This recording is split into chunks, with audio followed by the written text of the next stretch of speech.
ಅಂಕಿಗಳನ್ನ ಪೇಪರಿಗೆ ಪತ್ರಿಕಾ ವರದಿಗಾರರಿಗೆ ಎಲ್ಲರಿಗೂ ಹೇಳ್ತಾ ಇದ್ದಾರೆ. ಅದಕ್ಕಾಗಿ ದೊಡ್ಡ ಪ್ರಮಾಣದ ಪ್ರಯತ್ನ ಕೂಡ ಅವ್ರು ಮಾಡ್ತಾ ಇದ್ದಾರೆ.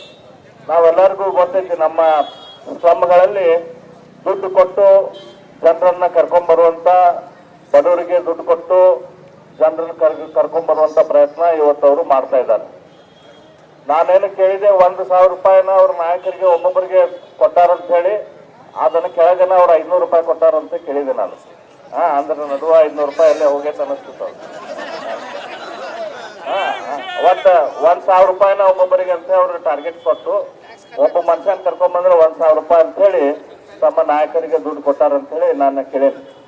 ನಾನು ಮಾನ್ಯ ಶ್ರೀ ಬ್ರಿಟಿಷ್ ಶೆಟ್ಟರ್ ಅವರಿಗೆ ಸ್ವಾಗತ ಬಯಸ್ತೇನೆ.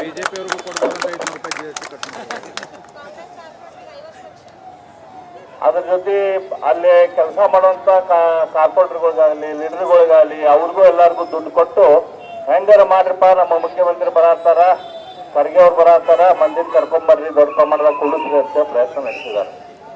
ನಮ್ಗೇನು ಪ್ರಯತ್ನ ಇಲ್ಲ, ಅವ್ರು ಒಂದು ಕಾಂಗ್ರೆಸ್ ಸಮಾವೇಶ ಮಾಡಿ ಜನರನ್ನ ಕೂಡಿಸಿದ್ರೆ ಏನು ತೊಂದರೆ ಇಲ್ಲ. ಆದ್ರೆ ಇವತ್ತು ನಡೀತಿರುವಂತ ಕಾರ್ಯಕ್ರಮ PMAY ಅಂದ್ರ ಪ್ರೈಮ್ ಮಿನಿಸ್ಟರ್ ಆವಾಸ ಯೋಜನೆ. ಆ ಹೆಸರೇ ಹೇಳುವಂಗ ಪ್ರೈಮ್ ಮಿನಿಸ್ಟರ್ ಏನು ಬಡವರಿಗೆ ಮನೆಗಳನ್ನ ಕಟ್ಟಬೇಕಂತ ದುಡ್ಡು ಕೊಟ್ಟಿದ್ದಾರೆ, ಅದ್ರ ಮೂಲಕ ಆಗ್ತಿರುವಂತ ಕಾರ್ಯಕ್ರಮ. 2015